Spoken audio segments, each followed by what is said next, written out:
Damn, it's gonna go live.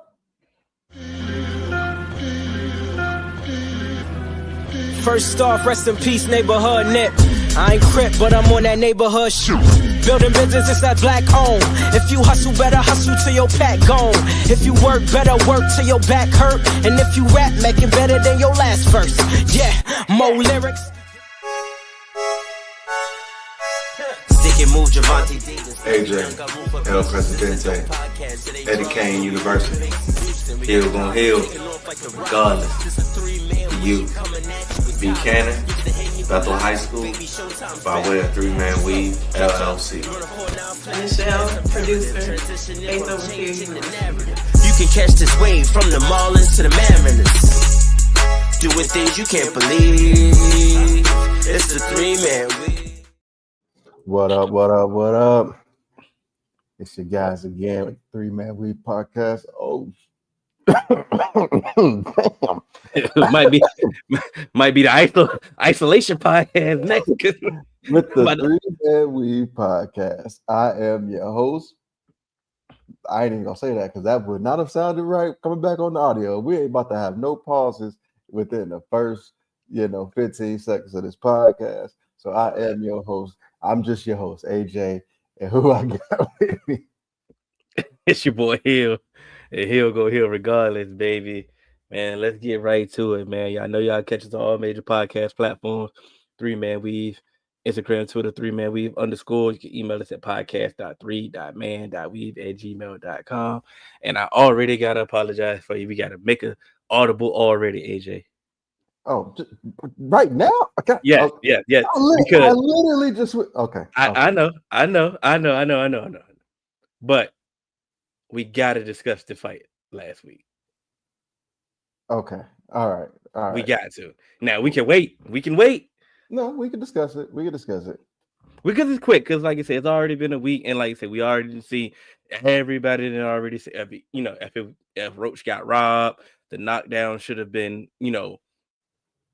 counted, and if it would have been counted, Roach would have got the victory. Javante didn't look like itself. The head grease situation was controversial. I mean, everybody predicted an easy Javante win, and it was not that. I think Roach came out to play, and I think I know I've seen a couple of my boxing fans, not fans, but friends on Facebook start to gloat like, y'all must not have been familiar with Roach. Y'all must didn't really know Roach and all that. And my thing about it was he was coming up a weight. Right. And coming up a weight, and you're fighting immediately the head of the class. And what you and Cannon have taught me about weight classes they are important. They are in place for a reason. So don't just sit here and just act like he was just like that. Now, he came out there and fought an amazing fight. He had an amazing game plan, and I immediately really want to see the rematch next. Absolutely. I really want that next. I have another really thing that can happen next too, but that has to happen soon. And all appreciation kudos to Roach for just showing up. But yeah, for sure. Tank didn't look like himself, but that wasn't a bad Tank. It definitely wasn't a bad Tank, and I'm not discouraged about Tank moving forward. Sometimes you have an off night, and he had an off night, and it happens. A lot of times, guys is B nights and C nights can end a lot of people, but sometimes you in for the long you in for a tough ride, and that's what it is. And even for the rematch, I think exactly. Keep going. And I think for the rematch, I think it makes it a little bit harder for Roach because now I think Tank is going to go in and make some like major adjustments. He's going to do some things, and again, I'm not saying it's going to be an easy fight for Tank the next go round, but I just think that it makes it a harder fight next go around for Roach because it's a little bit more motivation. You did kind of, you didn't take his O, but you added another number there that wasn't there before.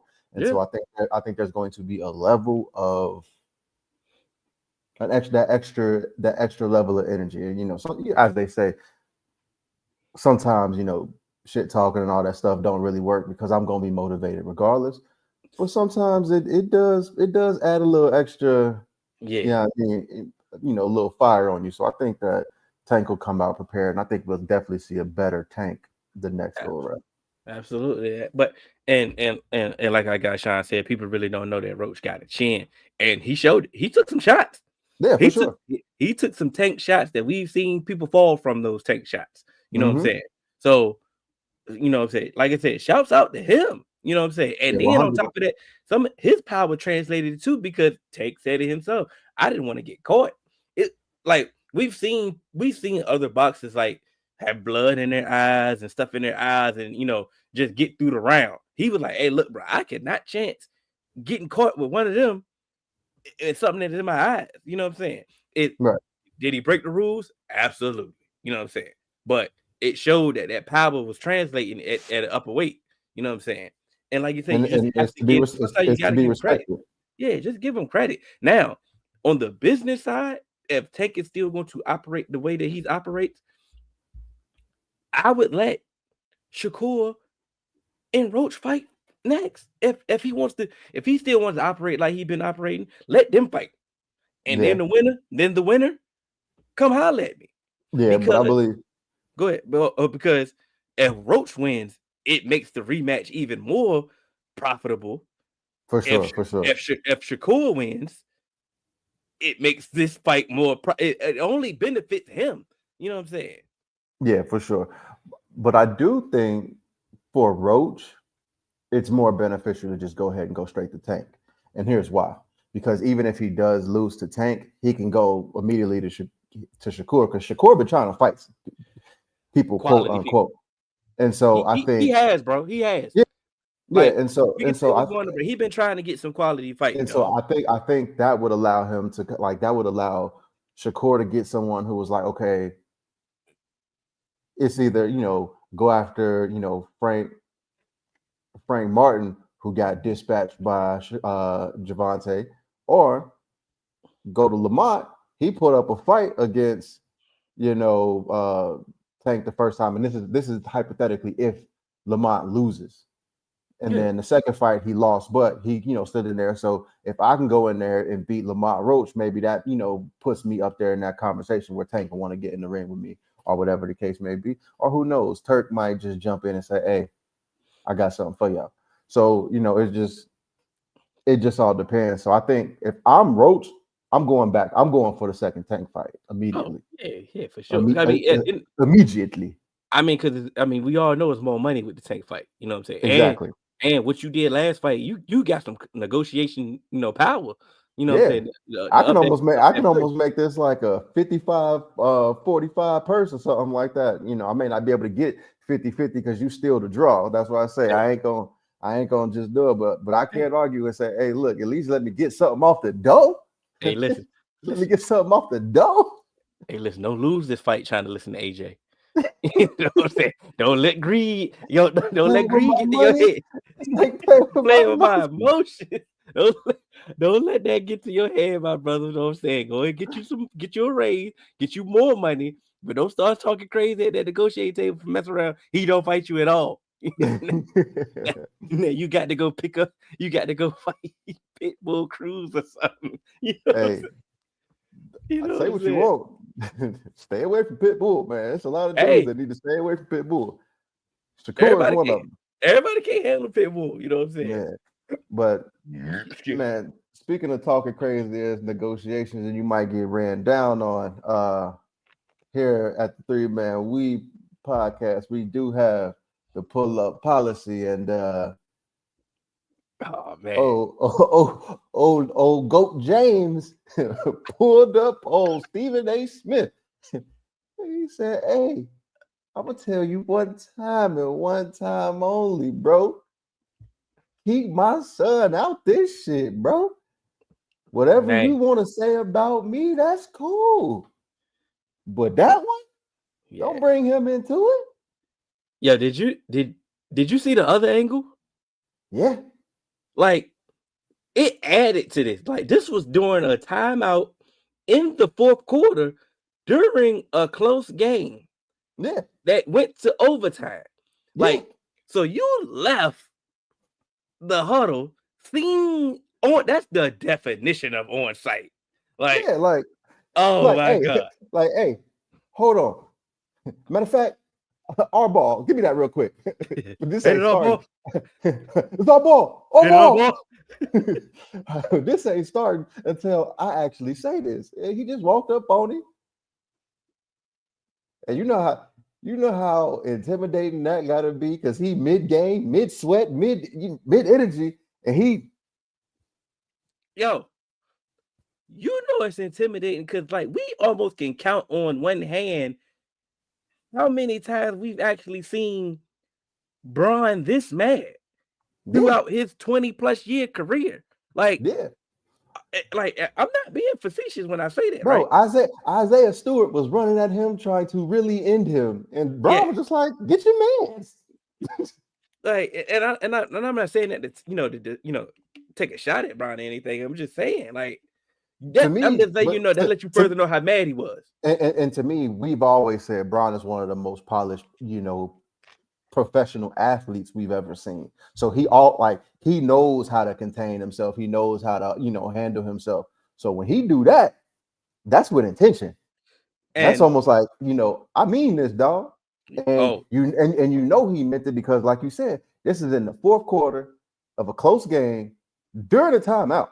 Like, this ain't just like they blowing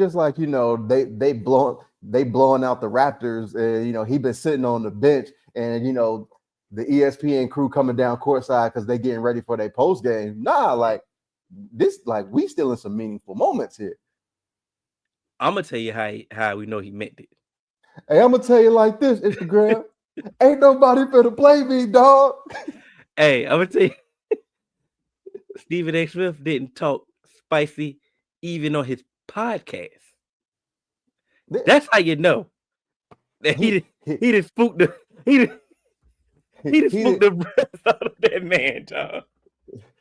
You know how you thought, I am. You can see me. I'm gonna go be in LA. We can talk. We can have a conversation. Remember how he was talking about Jason Whitlock?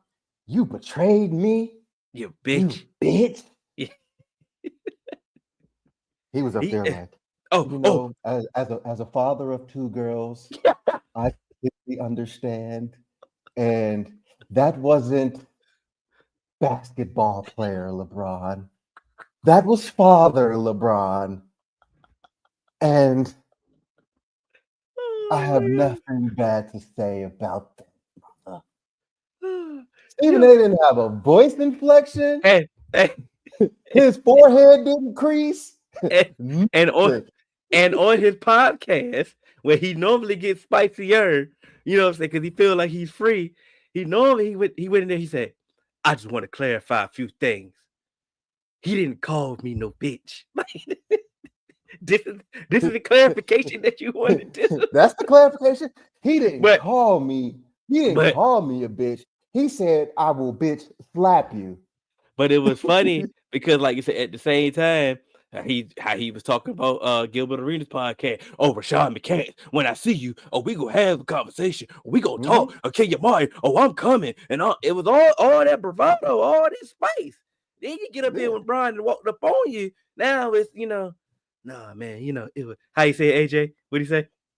I really wish this could have been a phone call, and this could have been handled in private.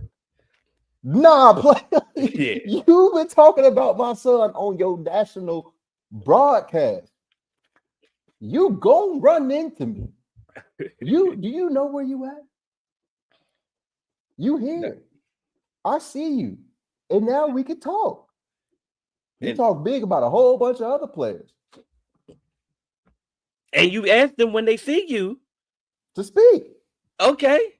So this is the thing. Now, when the first part of what he said about Bronny and Bron, I 90% agreed with him. Because it was during a game where Bronny played early, significant minutes during the regular season when he had no business doing it. And at the same time, I think, and I got Ross is in the building. I want him to clarify this for me. I believe Tyrese Maxey dropped 40 that game against the Lakers. Of course, all the 40 wasn't because of Bronny. He didn't drop 40 on Bronny. I was gonna shoot you some bell. I was gonna shoot you some bell. But I'm just saying it looked that bad because you had no business being on the court, and your opponent dropped 40 in that game when you had no business being in that game. Validated the rant that Stephen A. Smith went on, and he was like, "Bro, just let him develop and let him get to the part where he actually can play in the NBA because he's doing a wonderful job in the G League. If paying attention, he has highlights in the G League. Like he's developing, and now obviously when he gets in the game, when he's supposed to get in the game, doing blowouts and in the game situation when the game is out of hand, he actually looks like an NBA player now. You know what I'm saying? The one thing that I will do to shoot Bronny, and I guess indirectly Bron some bail as well, is because you will see players on these two ways who out there killing in the G League, and they will get some minutes in the NBA. You know what I mean?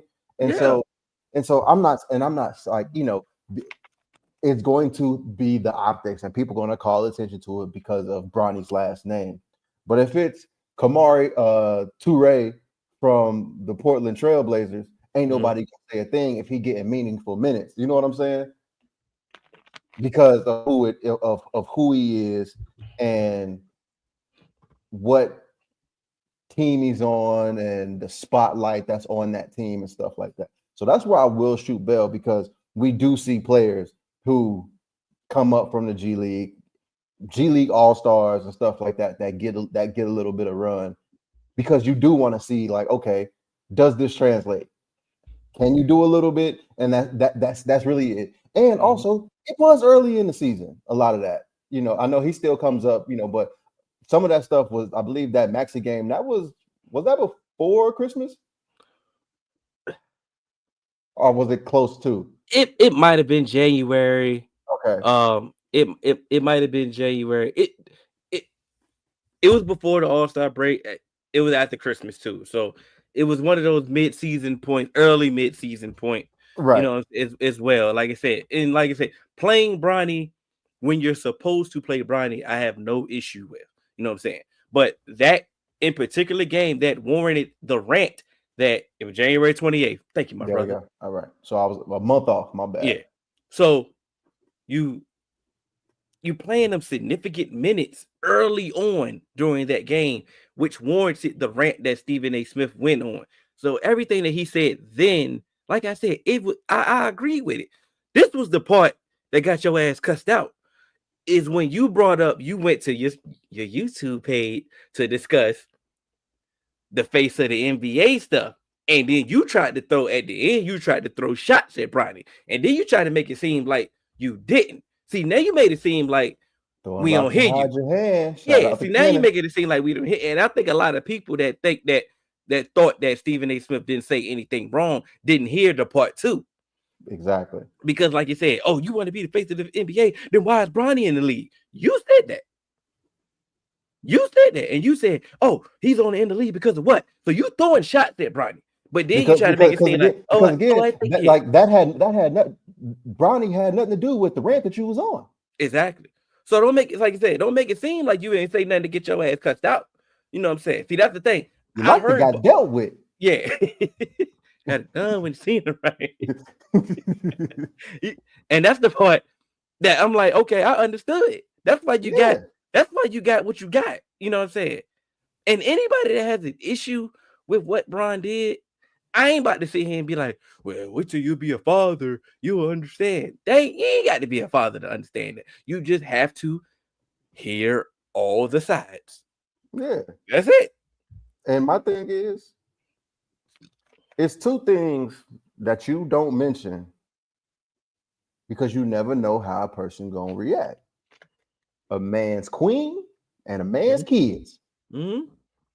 Them two things, it may seem like it's just a little, just a little bit of a mention or a comment to you, but you never know how that man gonna take it and how it can go.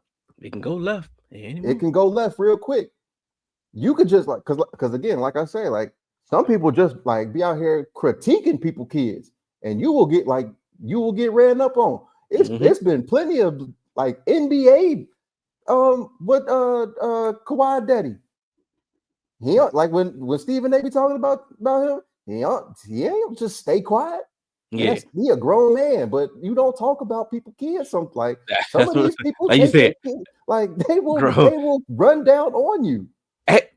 T. Higgins' mama is on social media talking about the tag is disrespectful. Like, hold on, T. Higgins' mama been glitching on fans before this. Like since from the moment he got to Cincinnati, T. Higgins' mom, every Bengals fan follow Mama T because Mama T been about it for a minute. And like you say, so that now if you are a Bengals fan or in the Bengals vicinity, watch what you say about T.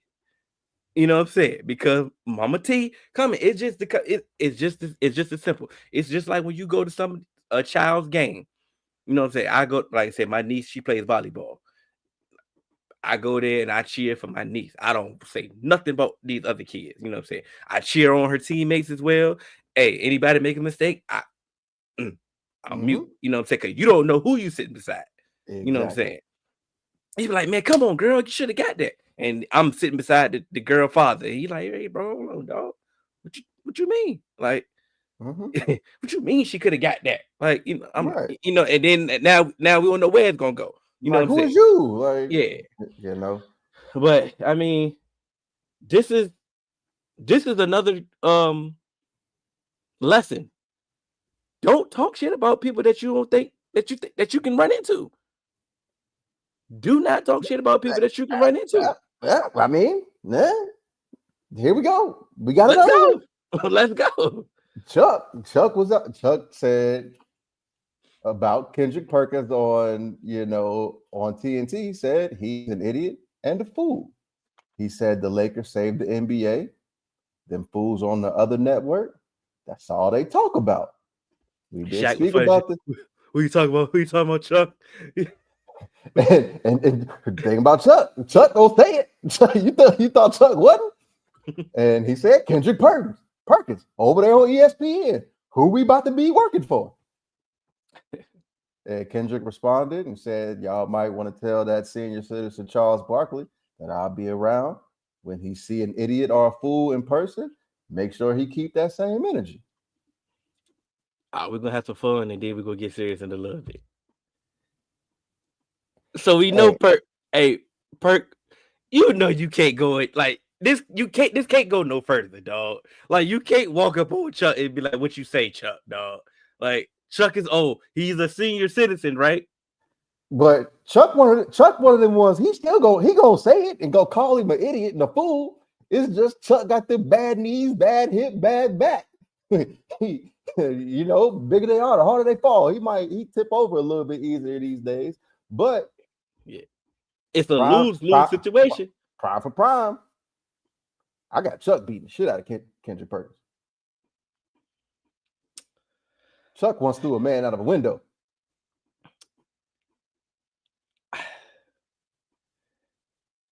Let's not. Hey, I said prime for prime. Let's not forget how athletic Chuck was too back in the day. I know it, but like say Perk was actually mean back then. Like, say we actually getting teddy type teddy bear type of Perk now, since he's not playing. I think we kind of forget, say because we try to treat him like he's just a big, big dumbass. Big dummy. Yeah. And I mean that respectfully, like, I'm not calling him a dumbass. Like, it's just because he got the lisp and he like Shannon Sharp 2.0. Just Molly. Just in case Perk want to walk up on me, dog. I was just like, hey, look. I'm gonna tell you like this, bro. Tell you like this, bro. But it was funny, dog. It was funny to also hear, Stephen A. pop up, talking about, man, put a name on it. I'm like, he clearly said Kendrick Perkins. Like, stop acting like people hiding. And then I see Nick Wright, he called out Chuck, and it was funny because, like I say, Nick Wright's rebuttal was actually kind of on point for a rebuttal standpoint. And like you say, you break it down. Do you think that change is going to come when the TNT crew gets to ESPN? Like, do you think that when Chuck's on set and the topic, do you think that they are just going to have the same topics, like first take type topics? Excuse me. The same first take type topics, I don't necessarily think is. I think they may have the same topics, but I don't think it is going to go like first take, because I do think between Chuck, Shaq, Kenny, they have the ability and the experience to go off on a tangent and actually get the conversation somewhere else and make it interesting still, and make people want to engage still, and get you to think still from other aspects of the game. But I do think producers gonna be in Ernie ear, like, all right, coming up in the B block, who has a better chance of making it to the finals? The Lakers or the what? Or the Warriors? Who is the GOAT of this generation? LeBron or Steph? You know what I'm saying? So it's gonna get nasty. So it's like, what you gonna go on a rant then? And I hope so. I hope change does come about this. Yeah. Now on the perk side, you think the Lakers saved the NBA season? No. The Lakers did not. I won't say the Lakers saved the NBA season. The trade, definitely. That trade, I think, infused some excitement, and it came at the perfect time, because a lot of times it used to be people tuning in at Christmas. Yeah. Now it's like a lot of people are tuning in after All-Star break, because it's just like, all right, that's when you start to see a lot of movement in the standings, because people starting to lock in, get ready to start playing for seeding. So I think that trade happening and Luka going to the Lakers, yes, I think that infused the season and really sparked some excitement into the season because of the magnitude. It wasn't just someone got traded to the Lakers. It was a top 3-5 player in the league getting traded to the Lakers out of nowhere. You get what I'm saying? Yeah.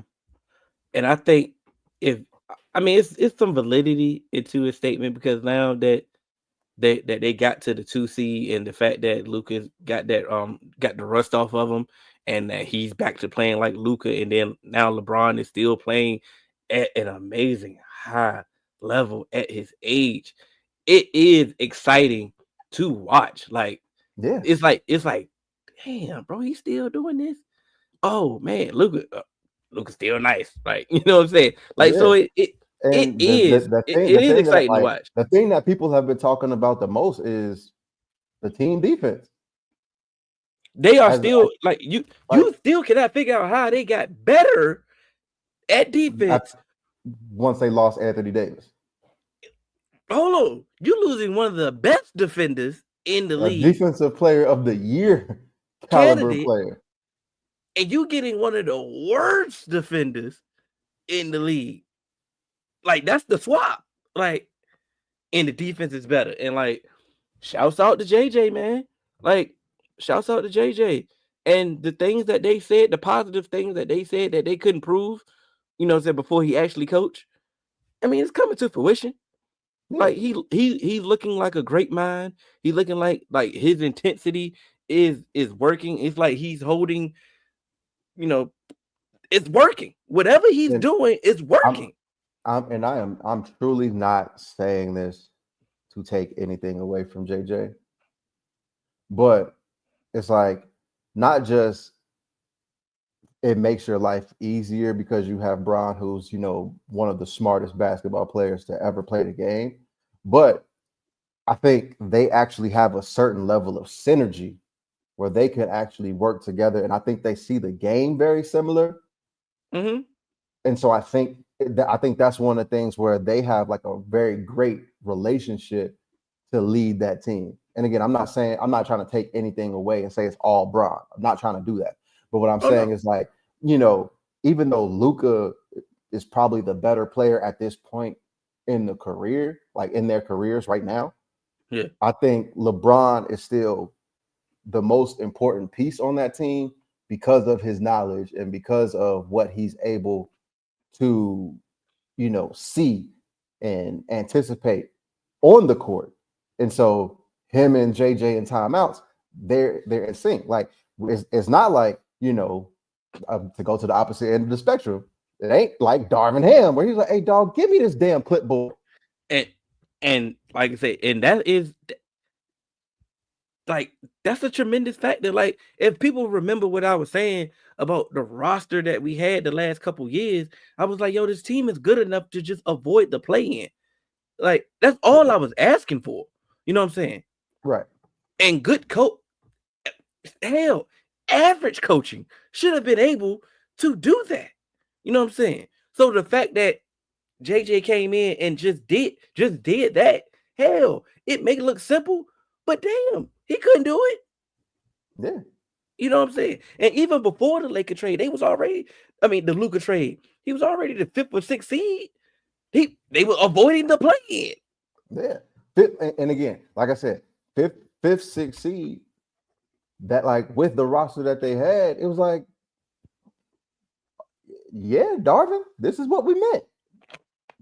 This is all you had to do. You had to be competent. And that's one of the reasons why I say JJ and LeBron have that synergy and that kind of, that great working relationship, because you can see like the frustration between AD, the frustration between LeBron when Darvin would be in the huddles drawing up stuff and talking, and they'd be like, "What the fuck is he doing?" Oh yeah, you know what I mean? And it's like it almost sounds like some of those, like, even like the pregame and halftime speeches that I saw like that, that they would air of Darvin. He almost went in the Andy Dalton category for me, man. It was like, hey dog, you can't motivate me to make a sandwich. And that was your calling card. Like you were supposed to be the player's motivational guy. You was never the X and O's guy. You were supposed to be the locker room guy, the players guy, the motivational guy. And once that don't hit, you serve no purpose. Nothing. You know what I'm saying? But like I say, man, shouts out to JJ. You know what I'm saying? Shouts out to the Lakers. Shouts out to the NBA. Because like I said, it's not out. Yes, it's exciting now because the Lakers are balling. The Warriors are also balling too, and I'm not just saying that because following Jimmy, but once again, like we said last week, y'all still relying on these dudes. Yeah. So the fact that Steph is balling, Steph is balling. So it's like, my thing with the Warriors getting Jimmy is Jimmy is almost like a Draymond and Clay in one. Matter of fact, let me not say a Clay. He's a Draymond and Harrison Barnes in one. There you go. Because it's freed Steph back up, because you went from you had Clay, and we knew Clay was a shell of himself. So that version of Clay could no longer do the things that Clay could do. He could no longer be your, that grade A defender and also, slasher, get you buckets and stuff like that, and kind of, get people off of Steph and allow Steph to run a marathon during the game. Jimmy comes in. Jimmy can still get you a bucket. Jimmy's still gonna say, "Ooh, who we playing? All right, I got that guy." He's still gonna pick up your number one player. And then he also gives you, like I said, some of that Draymond, that leadership, some of that fire, some of that, that energy that's going to pick it up. And we've also seen Jimmy put a team on his back. Yeah. So now that infused some more energy into this franchise and allows Steph to be Steph. Because one thing that Steph ain't never not going to be able to do, shoot. Yeah. Did you see that half court shot he put up the other day, bro? Like, bro, what is that? Like, what is that? I wouldn't have came back out the half. All of a sudden, my hamstring would have been tightened up. Like, coach, coach? Yeah, what I'm supposed to do? What more you want? What more do you want from me? From me, man. But that'd have been the moment, like when I just said I'd have fought Todd Haley. Hey, I'd have had to fight my coach. Like, hey, like what you want me to do, man? Stop putting me on him. Why you ain't getting over the fact that he jumped on me? The reason why we about to move on. The reason why I didn't 100% go with what Perk was saying, when it just saved the lead, because I'm like, it saved the lead because of what? Like, did you just need the Lakers to be like good, or did you need Luka to be good? Because if you just needed the Lakers to be good, there was other trades that they could have made that just had the Lakers good, and we could have still just been talking about the Lakers, just just to talk about them. You know what I'm saying? Just could have went. The Lakers just like what as constructed could have just fucked around and went on a run. You never know. But like I said, if the league desperately needed that, then why Zion ain't in New York? You get where I'm going? You get where I'm going? Because Zion been saying he wanted New York. Yeah. Oh, you wanted a star. Oh, you need numbers. You need visible. You need all that. You know what I'm saying? And you put Zion in New York. I ain't saying that would have just saved the NBA too, but I'm just saying it's some things that you could have said. You could have been got this Jimmy trade up out of there. You know what I'm saying? You could have been fixed the Warriors if that was the case. You know what I'm saying? We're like, what are we really doing here? If that was the case, we could have been fixed this. We wasted the whole season. We didn't waste the Christmas. We losing recipes.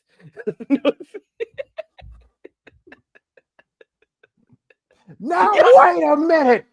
I started this barbecue shit. Yo, have you really seen that Michael Irvin rant though? Like, what was he? Where did that come from, bro? I swear, the funniest thing of 2025 so far has been Michael Irvin as the next Black Panther on Twitter. Dog, that shit is funny. Yeah, you can do what you want. Yeah, you can do what you want with Mike. I know, like you said, I know he had some legal troubles every now and then. You're never getting Michael Irvin off TV. Like, you're never getting Michael Irvin off TV. Like, he's going to be in somebody's camera forever. But hey, listen here. A little bit of coke ain't never hurt nobody. Yeah, we're gonna move on. Then we're gonna move on. So look, Geno Smith was traded immediately right before we started the podcast. And we love to get breaking news before the podcast because we hate to record a whole podcast and then a whole shit come out literally and right ruin the whole pod. Nobody want to care about the pod no more, you know what I'm saying? But we had a rundown on how we had to do it. Geno to the Raiders for a 3rd round pick, going to get a new contract, and it just was reported that they wasn't going to get a long-term contract with Seattle, so he requested a trade Thursday, and they got it done. Yes, Pete Carroll's getting the band back together, you know what I'm saying? But the Geno thing, honestly, it throws a wrench in a lot of teams. What they gonna do at quarterback? Yeah, and now Seattle on the market too. Yeah, but what are they on the market for? You feel what I'm saying? Like, what are we really trying to do? And we can talk about. He ain't helping out none of the arguments about defensive head coaches, bro. Like, it's a reason why it's a whole narrative similar to like some of this draft rhetoric that we hear, that you do not want to hire a defensive head coach because defensive head coaches, either one, they lose their offensive coordinator if he's good, or two, they really don't know how to build a team. Yeah. Like, so this is my thing. When he got the job, this team was already, they expedited a rebuild. They already expedited the rebuild. If we're quite honest, and all you had to do was add your defensive prowess on this team, and fix the offensive line too, and they would be on the cusp of being something. Like why wouldn't they be the Lions? On paper, how they was currently constructed last year, if everything went right, why couldn't they be the Lions? You feel what I'm saying? Yeah. Am I reaching a little bit? I could be. I stretch. You know what I'm saying? I stretch. But you see what I'm going to. It's just a comparison. So now this year is the year that you want to rebuild. Like I'm kind of confused. My thing is,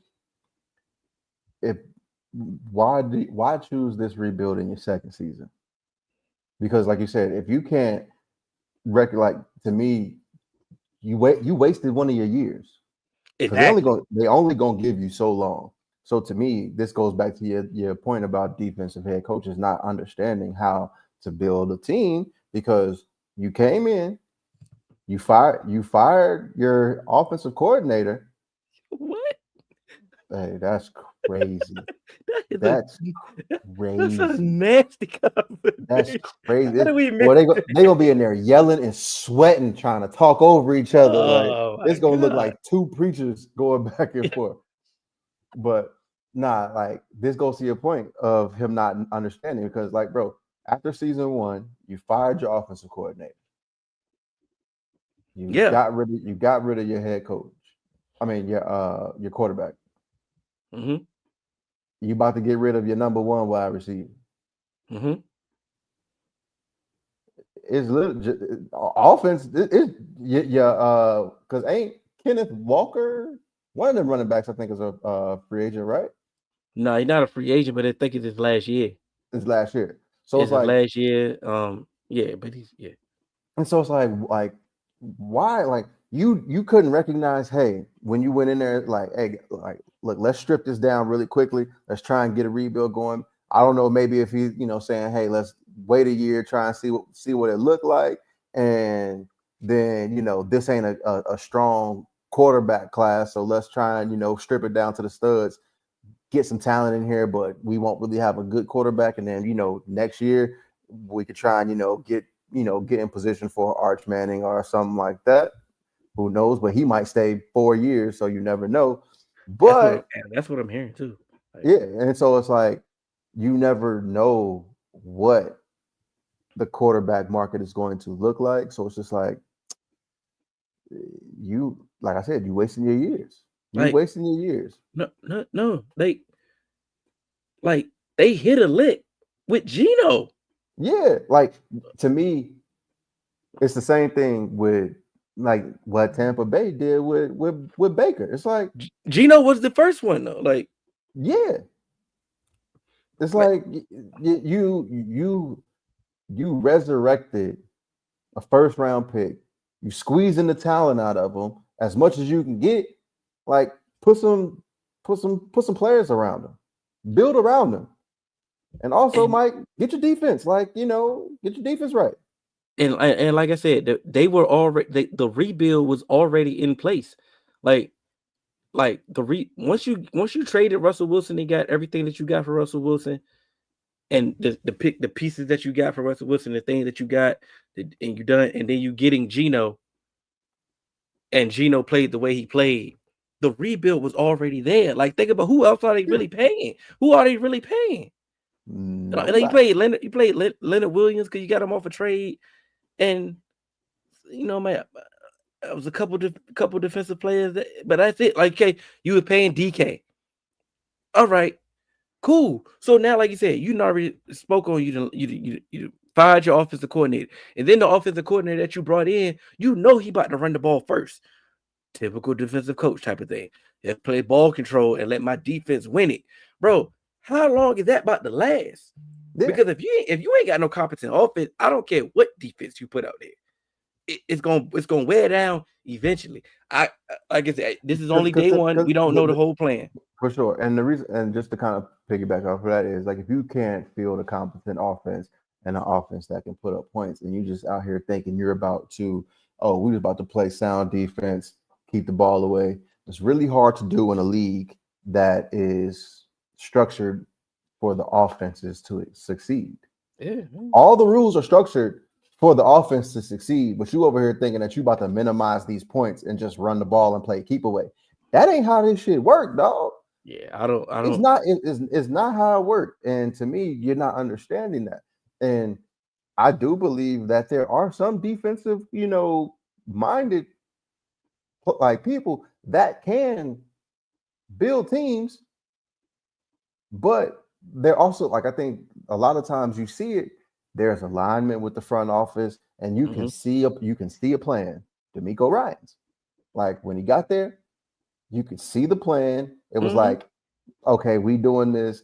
And I was worried for him at first because, like I said, they already had a black man there to do the cleanup job. So I was like, ooh, D'Amico, bro, read the room. But they came out here, they started making some moves. They made some, some plays. They got Will Anderson in there. They got CJ in there. They got a bunch of other players in there. It's like, oh, they doing something. And so you saw the plan. And even when they, had some regression, it was just like, it ain't all bad. It ain't all bad. And the regression. You seen what was the key issue. You seen that was one of the easiest regressions, like pinpointed things that you can. You saw the problem, like you literally saw the problem, and be like, okay, we know what to do to fix this problem. Like most regressions, we really don't be having the answers. Like, man, what happened? And I don't know. But we know, what I'm saying? Exactly. Let's move on to the Raiders right quick before we get on to free agency. How do you feel about this Pete Carroll era that they're going on? That they got going on? From my initial comments, it's a little bit it's a deviation from what I thought they would do. I thought it would be like, all right, let's just come in. We're gonna play it out. I'm gonna try and get some structure in here, rebuild this thing because I'm old, and try and get y'all on the right path in 4 years and stuff like that. I didn't expect them to start moving capital out the way and looking like, okay, we about to try and build a playoff team and stuff like that. And because again, to me, once you bring in Geno, you might be too good to pick high, but you might not be bad. You're gonna be too good to pick high, but not bad enough. You could be out of quarterback range. You're gonna be out of quarterback range. Basically, what I meant to say is you're gonna be too good to draft high, but not good enough to compete for a title. That's what I meant to say. And I think that's your explanation is the key difference between like the way analysts and commentators view team building versus players. And what I mean by versus players, I mean Tom Brady is in this building. I'm not saying that Tom Brady is the number one decision maker in the building, but because he probably got the smallest percentage out of all the ownership. You know what I'm saying? For sure. But his name is on this, and they are acting like he's the majority owner, the way they keep talking about his ownership stake in this team. Yeah. So if you go with that aspect, bro, players don't try to tank. Players try to compete, and they try to find a way to compete early. Once again, they had the trade compensation and the contract ready for Matt Stafford. Yep. That lets you further know how they trying to do something. How they looked at this thing. They like, bro, we not about to sit here and just go through the motion and hope we can just get somebody next year high in the draft. No, we about to try to compete. You know what I'm saying? Now they struck out on Stafford and he immediately turned around and went and got Geno. If they didn't get Geno, I'm pretty sure that they probably would have been the front runners to get Sam Darnold. You know what I'm saying? Somebody go ahead, say it. Well, no, don't say it yet. Don't say it yet because you're gonna spoil it. But like you said, they were gonna try to do this. They were gonna try to do something in the court. You can just tell. But it's especially going for Geno. Yeah. I like it. I like it. Pete, familiar with Pete. You know what I'm saying? And the way Geno has grown as a passer, he can easily learn. He can easily execute the Chip Kelly offense. You know what I'm saying? So that's not an issue. Brock Bowers is there. Jacoby Myers is still there. So they have, something, there. I know they need another a wide receiver one and some real running backs. They need a whole lot of pieces. Let's not make it seem like this team is just ready to compete now just because they got Geno. They still got work to do, but now it feels like now they really are about to put in the work. Yeah, I can agree. So, all right, man, let's transition, man. Excuse me. We had our guy, man, the big dog, Dang. You know what I'm saying? He gave us, NFL predictions. He had a few trades in here, and but we gonna after this, we're gonna go put our own twist on free agency, how we gonna get down. But anybody on this list or any trade free agency on this list that you want to discuss right quick? I actually see a couple names. I just want to say I see a couple names that are on my superlative list. Oh, okay. So keep those off. So, but I do want to say I think Byron Murphy. I think Byron Murphy is going to be a hot commodity on this free agent market. I think he still has something left if you can get him in the right system, as we've seen with what he did in that Flores system. If the Giants are willing to spend, I can understand it, because one of the things that we have seen, with a lot of NFL players, a lot of times once some of these players, when they hit the free agency for that first time, it's like, who got the money? You know what I mean? Yeah. And so I completely understand. So I think, hey, if the Giants is dropping, a bag for Byron Murphy, by all means, brother, go get your bag. But I think there is some contenders that I think he could really assist as well. I think our guy Dane was speaking from his fan heart when it came to Byron Murphy going to the Giants, because I personally don't see him leaving Minnesota. I believe Minnesota is going to do what they need to do. I think so too. To sign him, and also, like you said, he flourished on the Flores. So you know what I'm saying, most people don't like to leave their defensive coordinators that that help them reach their reach their potential. So, but like I said, I get it. That's a good spot. I'm gonna go before you go. This Jair Alexander to the Steelers. I know Steelers fan. I got Marcus probably gonna hate it just because he just hate anything positive, rumor related when it comes to the Steelers. But it's a move that they have made before, that they do need, and it helps. And I think they can easily get them. I think they can easily acquire him. He easily slide in and go alongside Joey Porter Jr. He is he's crazy, so that fits the Tomlin mode right then and there. You know what I'm saying? If you not halfway restarted, then you can't play for Tomlin. Have you heard that boy talk? So yeah, so he fits it. So I like that trade right there. That's what the stood out to me. He just waited on that E. That's really the Steelers got 3 of them. What's your next one that you see on here? Keenan Allen to the Chiefs, man. To me, if he's smart,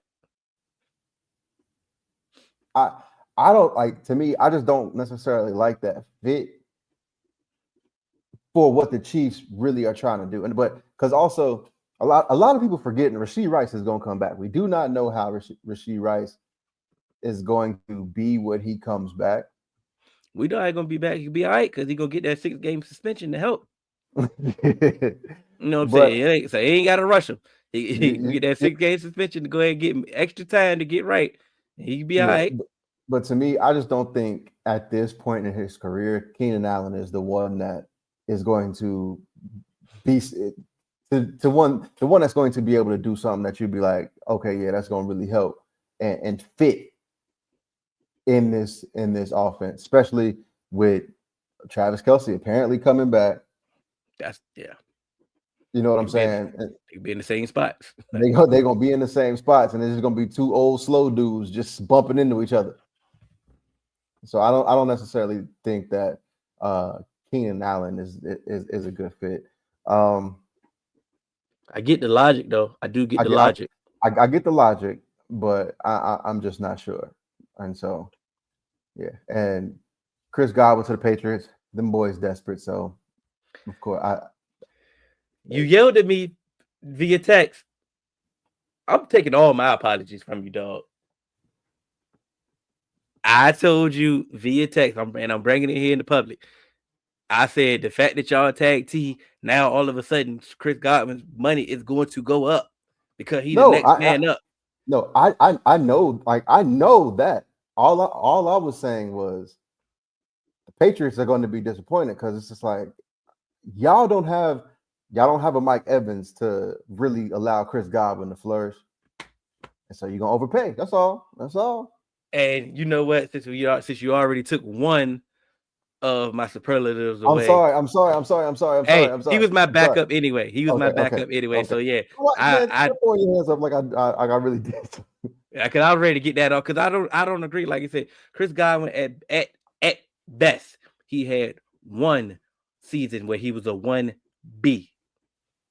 He is a high end number 2. That is what he is. He is a high end number 2. Like, yeah, that's it. He is good. I hate this overrating him. I've been hating this for a long time when they talk about him like he's somebody else. Bruh, he's a number 2. That's okay. Yeah. And that's okay. But to me, they so desperate. That's what I'm saying. Like, yeah, they so desperate to put somebody, with Drake May. And it's just like, oh, y'all, like, you gotta, like, just sometimes it's okay to stay the course. It's okay to stay the course. You get him, you draft for Travis Hunter. Now that room kind of looks a little better. Jalen Pope, he figures that out. Yeah. Chris Godwin settles the room. Got the playmaker Travis Hunter over there. Let me get out of my Stephen A voice, like. I know. Yeah, that was crazy. But hey, at the end of the day, shouts out to our guy Day. Every year he puts in the work when it comes into free agency predictions. Like I said, even if we do ours, he does his as well. Man, so shouts out to him. And also, if they draft Tech, hey man, now we talk. Then I'll maybe couch some shit, but yeah. Until then, we talking about right now. Everybody ain't hot on Tech, which is crazy. It's draft fatigue, bro. I mean, it's prospect fatigue. Like they know in this draft they do, and we can go. They know in this draft they can't keep talking about the same people. They can't keep talking about Mason Graham. They can't keep talking about Ted McMillan. They can't keep talking about Will Johnson. These dudes has been talked about from the beginning. And you know what's also crazy? I think that one thing that's hurting Ted also is because people really want a Jeremiah Smith. People want a Jamar Chase. People want one of those receivers where it's just like they come out and it's just like, oh, you the one. Ted McMillan, he ain't like Jamar Chase, fast and a game breaker and have all like, and he went to Arizona. You know what I'm saying? So it ain't like he's coming in and people looking at him like, oh yeah, you know, we've seen you do this, and this. It's just like, oh, a kid from Arizona. I'm like, nah, dog, like this dude is like that. If they wanted to, they would hype him up, but they don't want to because again, like I said, because it's in this draft, it's easier to. It might be best to try to talk about somebody else because we go, bruh, this draft, like you said last week, the draft is ass, bro. Yeah. So you may need to talk about somebody. We may need to boost up somebody else just so people can know other people because, like you said, they might not watch day 2. Yeah. You know what I'm saying? They're like, bro, we don't know these dudes, bro. These dudes ain't. I can follow this on my phone, bro, and get my team draft. Like, I don't have to watch this. Yeah. You know what I'm saying? Who's intriguing? Who's exciting? That's why they talking so bad about. It's so easy to talk so bad about Shador. Yeah. Because it's polarizing when it comes to the draft. Instead of trying to boost up, a token whiteboard that they always do, that they find every year, which they're still going to do because it's natural. You know what I'm saying? It's coming. But instead of doing that, let's just bash Shador. Because it's easier. Half of y'all hate him anyway.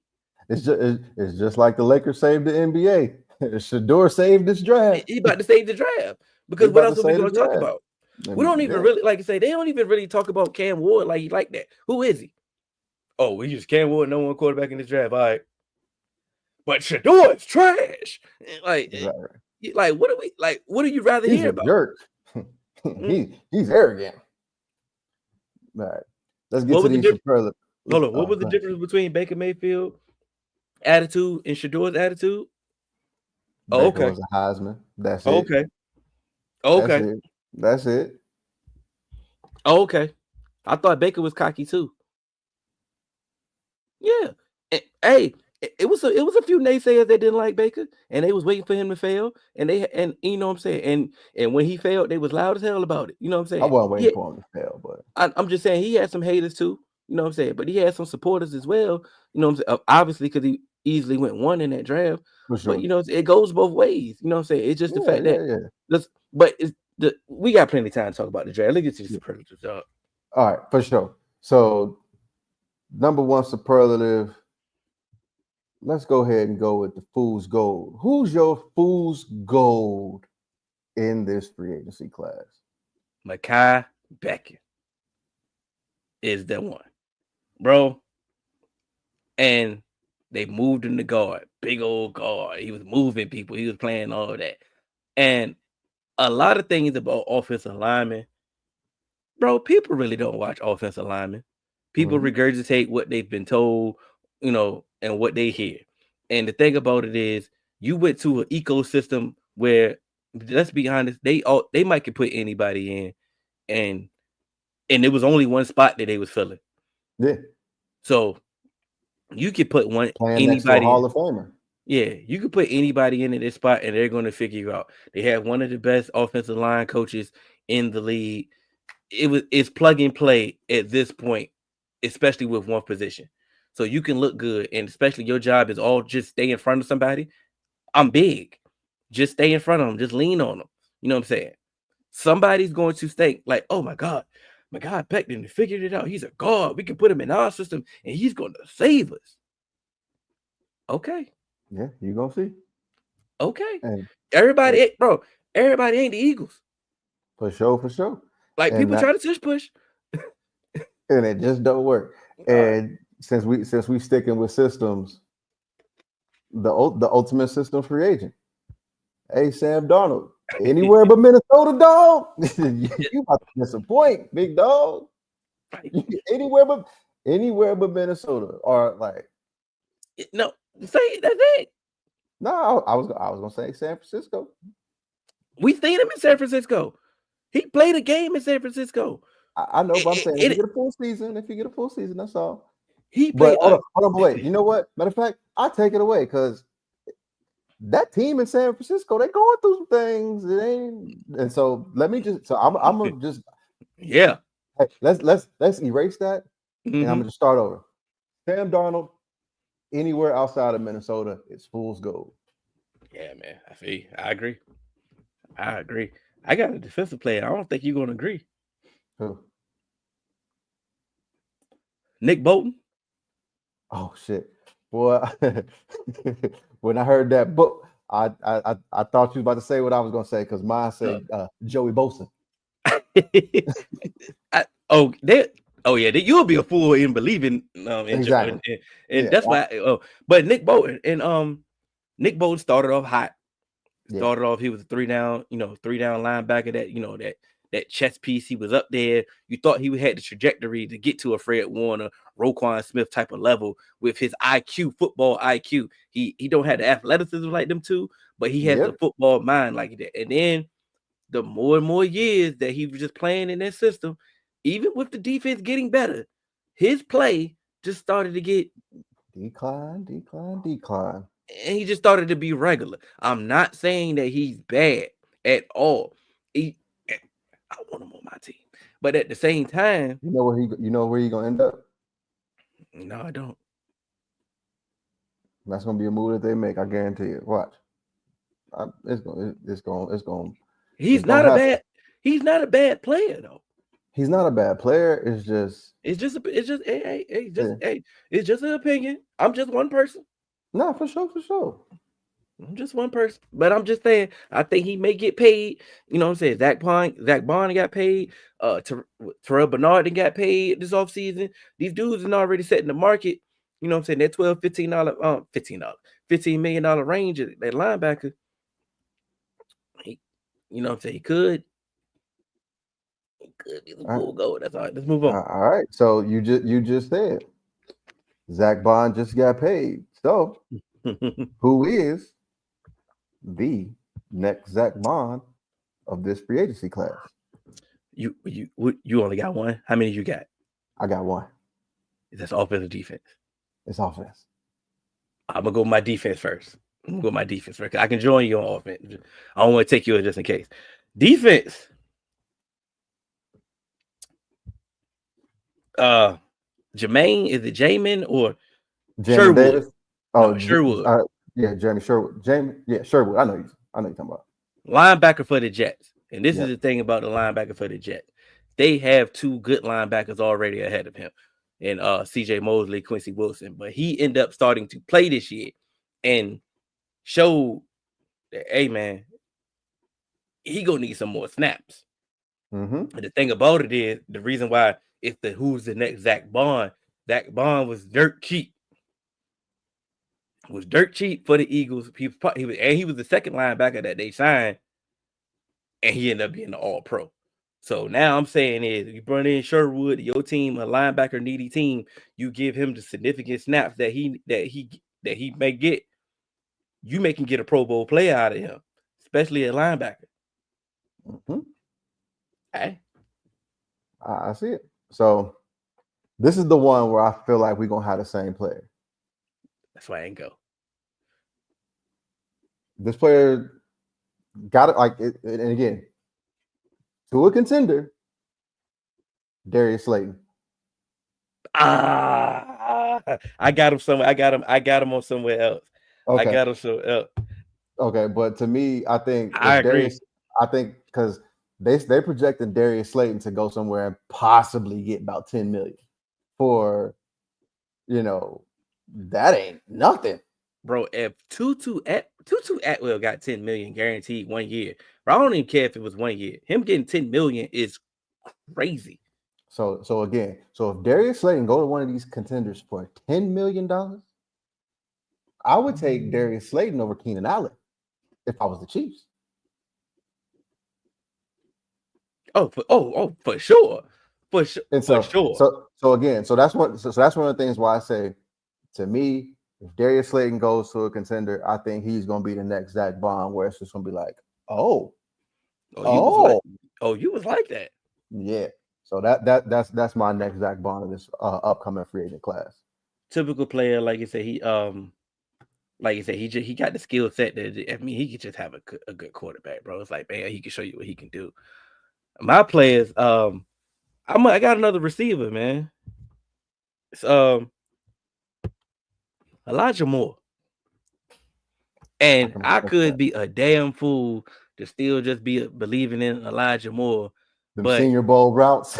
Yeah, you know what I'm saying?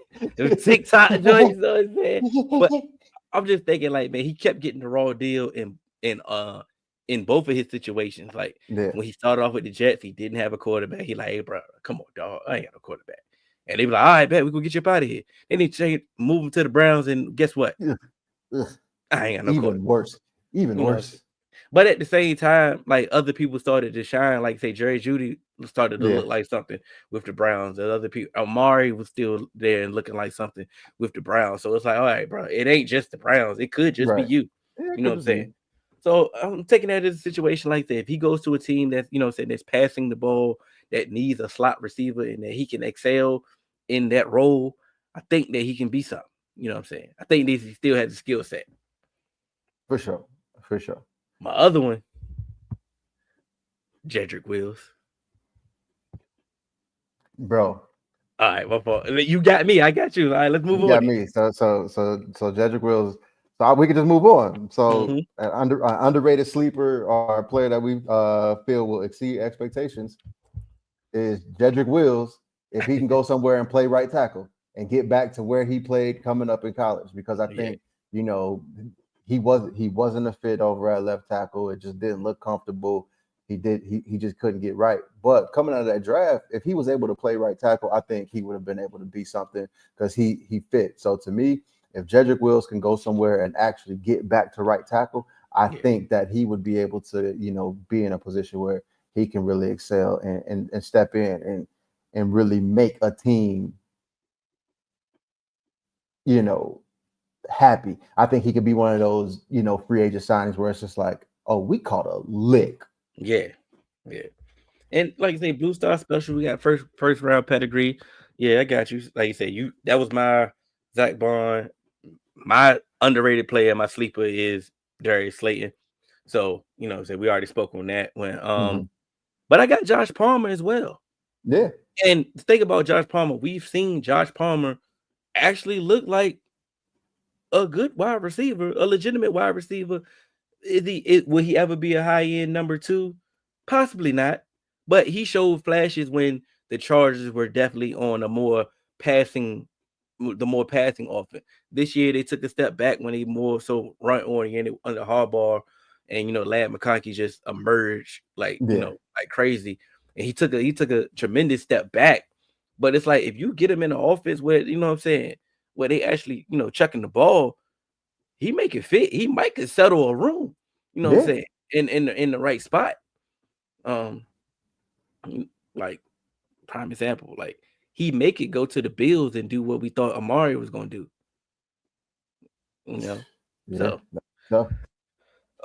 Defense. Levi Onwuzurike. Hey man, I like Levi, man. He's on. We know. Yeah, we know. Yeah, I think that he got, obviously the injuries that caught up to him have been derailed. His some of his seasons. That back injury, especially for defensive tackle, definitely something to worry about. But then on top of that, he got caught in behind legitimate people. Yeah. So now, like you say, you may go to another spot. A lot of teams need D tackles.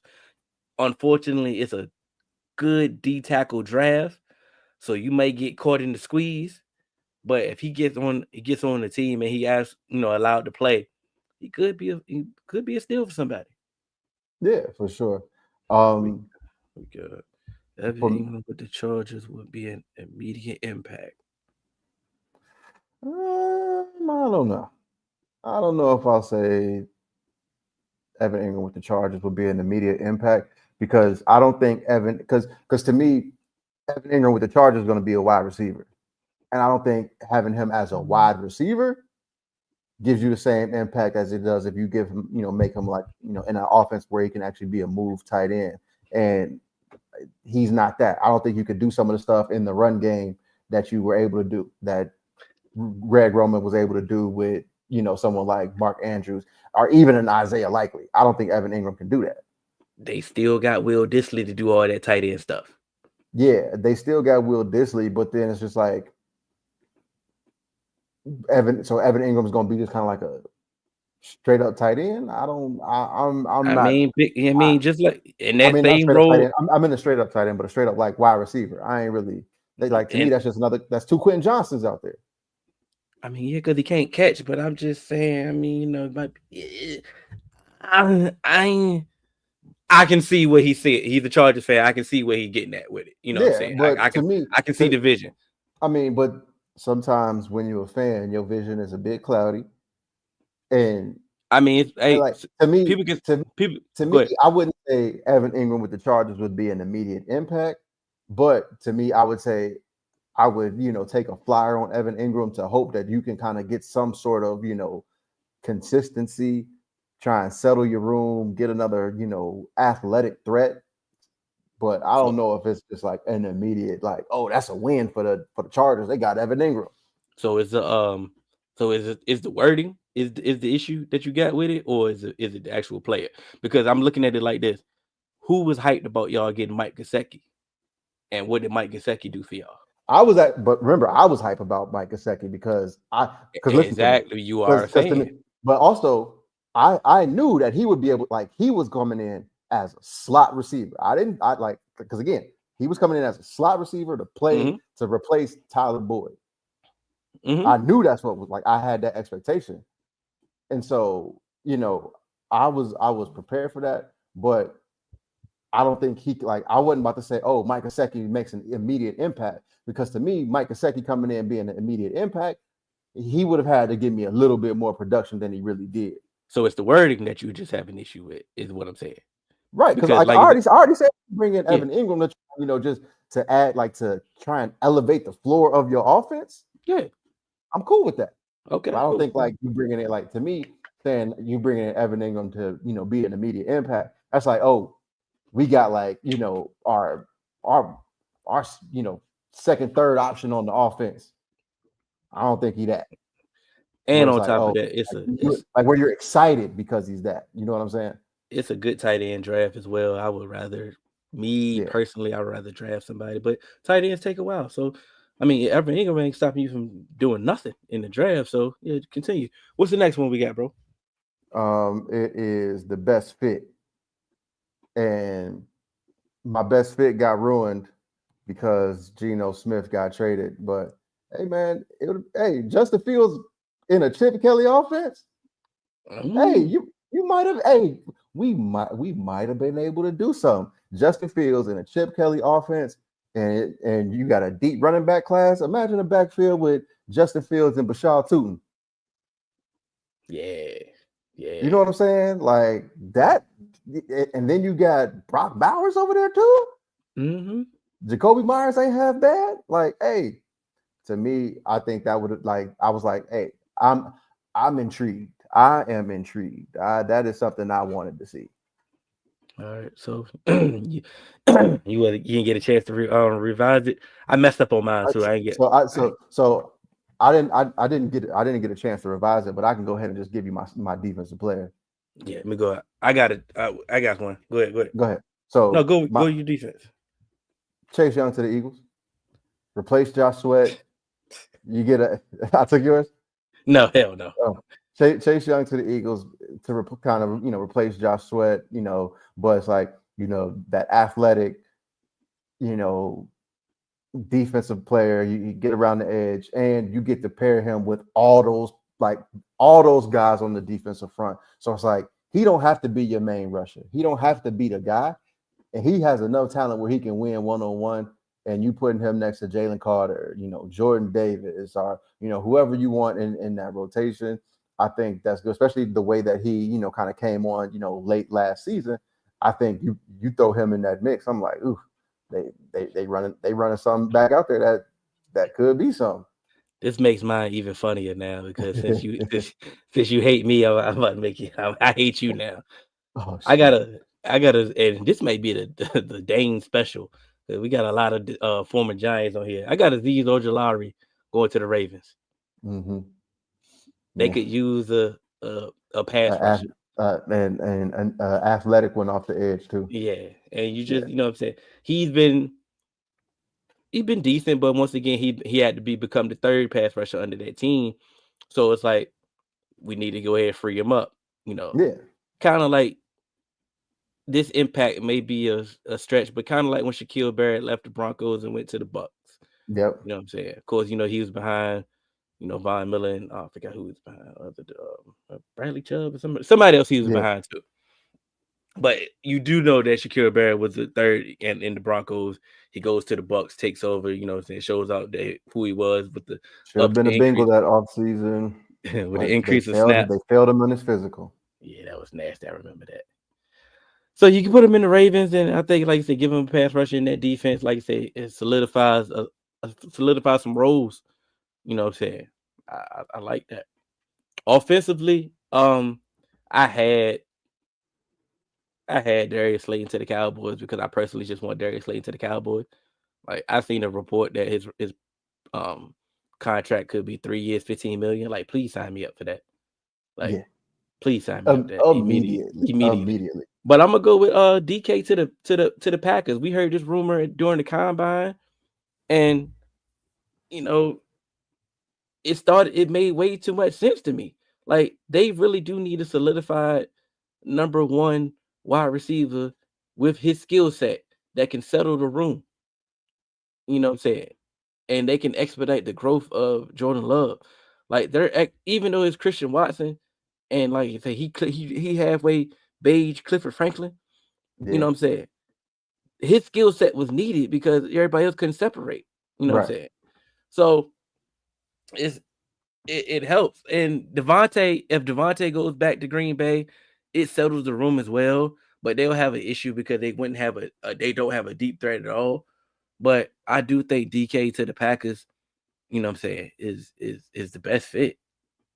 Yeah, that would be good. And like you said, you've been clamoring for them to get a true number one in there for a minute. So like I said, we've had differing opinions, but I completely understand. And like I said, that's you know how we said on here before, teams that have won before don't deviate from how they won. Right. And the whole process of how Green Bay has won their entire existence had been developing wide receivers, and eventually somebody's going to merge as a number one. You know what I'm saying? We seen Jaden Reed basically be the best one that they've had out the bunch. You know what I'm saying? Yeah. But is he ever going to emerge into being a number one? So how long can you just extend this developmental window with somebody that you've already paid? Right. You've already paid Jordan Love. So it's like, we can't keep waiting for you to develop. We need you to be the person that we paid for. And the only way that we can get you to be that is we expedite that by upgrading your room. You know what I'm saying? For sure. Since we know that they're not going to draft a wide receiver number one in round one, so they may need, like I say, they need a vet that can expedite that. Yeah. Oh, what about Hollywood Brown? I'm not sold. I'm giving up on Hollywood. As a player as a whole, or as a giving up on him completely? Because I honestly think he's going back to Kansas City because he didn't get a chance to actually play. Right. You know what I'm saying? So to me, I'm not. He don't deserve the name Hollywood. You Marquise from now on until you tell me otherwise. So that's what I mean by I ain't sold on him. Like, tell Marquise Brown show me some. He is who he is to me, which is to me right now. You might be, if you go to a good team, you're number 3. To me, he's that. Except like, hey, take the top off the defense guy. That's why I say Green Bay. You will Fuller. You will Fuller to me, dog. I feel one good season, and you just made it a high line. Running wind sprints from now on. Made it a high line. I made it up. Hey man, I want to appreciate people that joined us tonight. I also want to appreciate everybody that's gonna catch us on the playback. We're gonna drop the superlatives tomorrow, man. We're gonna get the group to chime in and see what they think and see give their input. But I like how we did that, man. Instead of just the typical he's going there and he's going here type of I like how we put a little spin on that. Make us think a little bit. I don't do that often. That's awesome, man. Shouts out to the NBA. Continue shining bright. You know what I'm saying? We gotta get to the playoffs, man. Just get to this playoffs. What? Get to the playoffs so we can. I don't know nothing about that. I know, right?